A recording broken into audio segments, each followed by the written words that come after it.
بسم اللہ الرحمن الرحیم۔ حضرت علی رضی اللہ عنہ نے فرمایا، مجھے عبادت میں دو چیزیں پسند ہیں، سرد موسم میں فجر کی نماز اور گرم موسم میں رمضان کے روزے۔ عبادت ایسی کرو جس سے روح کو مزہ آئے، کیونکہ جو عبادت دنیا میں مزہ نہ دے وہ آخرت میں کیا جزا دے گی۔ جب گناہوں کے باوجود اللہ پاک کی نعمتیں مسلسل ملتی رہے تو ہوشیار ہو جانا کہ تیرا حساب قریب اور سخت ترین ہے۔ حضرت علی رضی اللہ عنہ نے فرمایا، چیزوں کی کبھی شکایت نہ کرنا، اپنی قسمت کی اولاد کے سامنے اپنے بڑوں کی اپنا ذاتی مکان ہوتے ہوئے اس کی تنگی کی، بھول کر بھی اپنے ماں باپ یا استاد کی، غیر کے سامنے اپنے دوست کی، رخصت کرنے کے بعد اپنے مہمان کی۔ کوشش کرے کہ بد نسل لوگوں سے تعلق نہ رکھے، کیونکہ جب یہ ناراض ہوتے ہیں تو عزت پر وار کرتے ہیں۔ فرمان حضرت علی رضی اللہ عنہ، تمہارا ایک رب ہے پھر بھی تم اسے یاد نہیں کرتے، لیکن اس کے کتنے بندے ہیں پھر بھی وہ تم کو نہیں بھولتا۔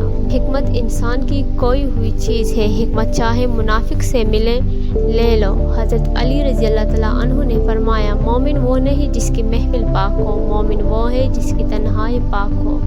دنیا میں سب سے مشکل کام اپنی اصلاح کرنا ہے اور سب سے آسان کام دوسروں پر تنقید کرنا ہے۔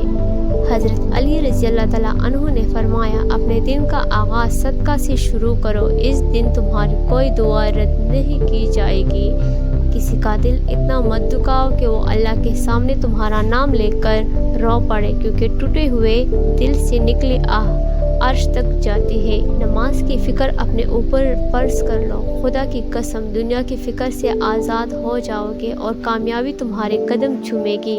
تین انسان تین چیزوں سے محروم رہیں گے، غصے والا صحیح فیصلے سے، جھوٹا عزت سے اور جلد باز کامیابی سے۔ یہ زندگی دو دن کی ہے، ایک دن تمہارے حق میں اور دوسرے دن تمہارے مخالفت میں۔ جس دن تمہارے حق میں ہو اس دن غرور مت کرنا، اور جس دن تمہارے مخالفت میں ہو اس دن صبر کرنا۔ حضرت علی رضی اللہ عنہ کا فرمان ہے، اتنے خشک نہ بنو کہ توڑ دیے جاؤ اور اتنے نرم نہ بنو کہ نچوڑ دیے جاؤ۔ حضرت علی رضی اللہ عنہ نے فرمایا، تین چیزیں بے نقاب ہو جاتے ہیں، بڑھاپے میں اولاد، مصیبت میں دوست، غربت میں بیوی۔ اللہ کے نزدیک جس انسان کی قدر جتنی زیادہ ہوتی جاتی ہے اس کا امتحان بھی اس قدر سخت ہوتا جاتا ہے۔ فرمان علی رضی اللہ عنہ، جب تمہاری جان کو خطرہ ہو تو صدقہ دے کر جان بچاؤ، اور اگر دین کو خطرہ ہو تو جان دے کر دین بچاؤ۔